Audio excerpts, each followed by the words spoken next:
নমস্কার বন্ধুরা, আজকে নিয়ে চলে এসেছি একটা নতুন ধরনের অনেক পুরাতন রেসিপি।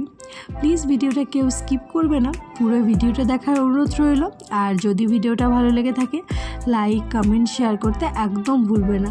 আর যারা আমার আজকে ভিডিও প্রথম দেখছো তাদেরকে একটা কথাই বলবো, প্লিজ আমার এই ছোট্ট চ্যানেলটিকে সাবস্ক্রাইব করে একটু পাশে থেকো।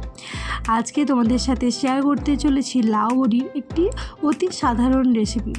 একটা ছোট দেখে একদম কচি লাউ নিয়েছি, ওই লাউটাকে ভালোভাবে এখন ছিলে নিচ্ছি। কারো কাছে যদি কুড়ানি থাকে, মানে যেগুলো কুড়া হয় আর কি, তা থাকলে সেটা দিয়ে বেশ কুড়ে নিলে খুব সুবিধা হবে। আর না হলে ছোট ছোট পাতলা পাতলা করে কেটে নেবে, যে যত ভালো পাতলা করে কাটতে পারবে ততই ভালো।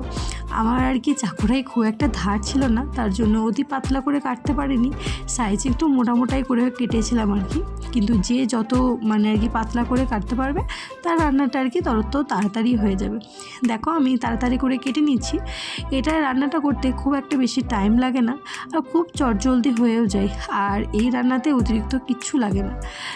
এই দেখো নিয়েছি একটুখানি লাউ, আর নিয়েছি রসুন বাটা, আদা বাটা, আর নিয়েছি হলো কাশ্মীরি রেড চিলি পাউডার কালারের জন্য, আর না হয়েছে ওই 5-7টা মতো বড়ি আর কি, এটা ঘরের তৈরি বড়ি, আর হলুদ গুঁড়ো, লঙ্কা গুঁড়ো, জিরে গুঁড়ো, আর তার সঙ্গে দেব 5 ফোড়ন আর শুকনো লঙ্কা। আর ফোড়নের জন্য নেব একটা এলাচ, একটুখানি দারচিনি। বাস আজকের রান্নাটুকুতে এতটুকুই আর কি লাগবে। কড়াইয়ে দেখো তেল দিয়ে দিয়েছি, তেলটাকে একটু গরম করতে দিয়েছি। এবার যে বড়িগুলো রয়েছে সেই বড়িগুলো ভেজে নেব।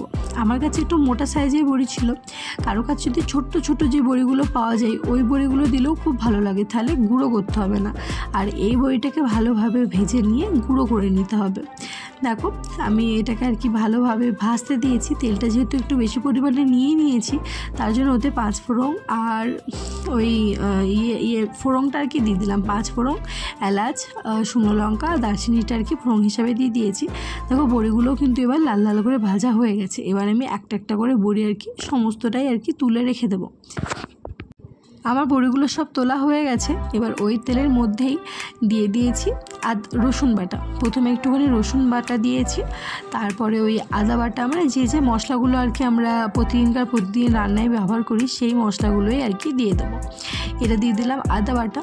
এবার তারপরে দেবো হলুদ গুঁড়ো, লঙ্কার গুঁড়ো, কাশ্মীরি রেড চিলি পাউডার, জিরে গুঁড়ো। বাস আর কোনো রকম মশলাপাতি কিচ্ছু দেবো না। আর দেখো একটু সামান্য জল দিয়ে দিয়েছি, যাতে তলায় আর কি মশলাটা ধরে না যায় আর কি, সেই কারণে। আর বলেই তো দিয়েছি কি কি মশলা আমি ওতে ব্যবহার করেছি। এই মশলাগুলো দেওয়ার পর অনেকক্ষণ ধরে নাড়াচাড়া করতে হবে, যতক্ষণ না তেলটা ছাড়বে। আর আঁচটা অনেকটা কমিয়ে দিতে হবে, নাহলে কিন্তু মশলাটা পুড়ে যাবে। এই রান্নাটা করতে খুব একটা অতিরিক্ত টাইম লাগে না। আর ঘরের যে সমস্ত জিনিসপাতি আর কি, এই সমস্ত জিনিসপাতি তো প্রত্যেকটা ঘরের থাকে আর কি, এই দিয়েই আর কি রান্নাটা কিন্তু খুব সুন্দরভাবে হয়ে যাবে। আর খেতেও লাগবে কিন্তু অসাধারণ। একবার কেউ তোমরা আপনারা ট্রাই করে একবার দেখতে পারেন, বেশ ভালো লাগবে। অন্যান্য সময় আমরা লাউ কী করি, একটু ভাপিয়ে নিই বা তেলে একটুখানি নেড়ে তারপরে সিদ্ধ করে নিই, তারপরে রান্না করি, তাই তো। কিন্তু এই রান্নাটাই দেখুন আমি কিন্তু কাঁচা লাউই আর কি ব্যবহার করেছি। আমি আগে থেকে কোনো এটাকে সিদ্ধ করে নিইনি, কাঁচা লাউটাকেই আর কি এবার দিয়ে দিলাম। এবার এই লাউটাকে দেওয়ার পর মানে অনেকক্ষণ ধরে কষাবো, আর আঁচটাকে অনেকটা পরিমাণে কমিয়ে দিয়ে মানে ভাপে আর কি সিদ্ধ করতে দেবো। বারবার ঢাকুন দিয়ে আর কি এটাকে সিদ্ধ করব। তাহলে কি হবে, ওই যে মশলাটা পুরো ভেতরে ঢুকে যাবে আর খেতেও খুব ভালো লাগবে। যেমন চিকেন কষা যেমন কষা যেমন ভালো লাগে, ঠিক লাউটাও আর কি ওই রকমই হবে আর কি, একটু কষা টাইপের হবে। তো দেখুন মশলা দিয়ে আমি ভালোভাবে নাড়াচাড়া করছি। এবার এতে দেবো আর কি মানে যতটা পরিমাণে আর কি লবণ লাগবে সেই লবণটা। কিছুক্ষণ অবধি আর কি ঢেকে রেখেছিলাম, ঢাকনাটা খুলে এবার লবণটা দিয়ে দেবো। এবার দেখুন আমার কিন্তু সেরকম জল ছাড়েনি, মানে আস্তে আস্তে আঁচ দিয়ে রান্নাটা করতে হবে, একটু টাইম লাগে আর কি, মানে আস্তে হালকা আঁচে রান্নাটা করতে হয়, না হলে যদি ফুল আঁচটা দিয়ে দিই মশলাটা পুরো লেগে যাবে। যেহেতু আমি জল ব্যবহার করিনি, আর কচি লাউ তো সিদ্ধ হতে খুব একটা বেশি টাইম লাগবে না। আর যদি অনেকটা বুড়ো লাউ হয় আর কি, কচি না হয়, তাহলে আপনাদেরকে একটুখানি জল দিতে হবে, তাহলে সিদ্ধটা আর কি হবে না। তো আবার ঢাকুন দিয়ে দিলাম কিছুক্ষণের জন্য। দেখুন দেখতেই পাচ্ছেন যে লাউটা কিন্তু এবার সিদ্ধ হতে শুরু করে দিয়েছে, মানে আর খুব একটা শক্ত নেই।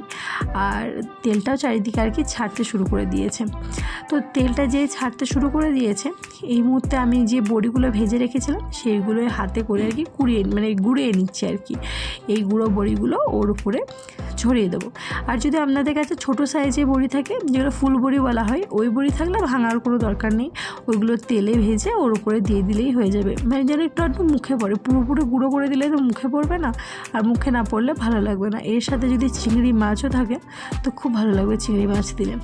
যাই হোক, আমার কাছে চিংড়ি মাছ ছিল না, তার জন্য বড়ি দিয়েই আজকে লাউটা আর কি বানাচ্ছি। এইদিকে এবার এই মশলাটা দিয়ে আর একটুখানি কষিয়ে নেবো, আর বেশিক্ষণ নাড়াচাড়া করবো না, যেহেতু সিদ্ধ হয়ে গেছে, যেহেতু আমি আঁচ দিয়ে রান্নাটা করেছি। আর বলে দিই, লাস্টে কিন্তু আপনারা একটু পরিমাণে চিনি ব্যবহার করতে পারেন মিষ্টি হিসাবে, কারণ এই লাউয়ের তরকারি, মোচার তরকারিতে একটু মিষ্টি ভালোই লাগে। তার জন্য আমি সামান্য আর কি একটুখানি চিনি দিয়ে দেবো। আগে দিইনি এই কারণেই, যদি সিদ্ধ না হয় সেই জন্য। কোনো সময় মিষ্টি দিলে সিদ্ধ হতে চায় না, তো তার জন্য লাস্টে আর কি অল্প পরিমাণে চিনি দিয়ে দিয়েছি। যাই হোক, আমার রান্নাটা কিন্তু মোটামুটি রেডি হয়ে গেছে, আর বেশি কষাবো না, এবার আমি নামিয়ে নেব। তো এবার নামিয়ে নিচ্ছি, একটা পাত্রে আমি আগে ঢেলে নিচ্ছি আর কি।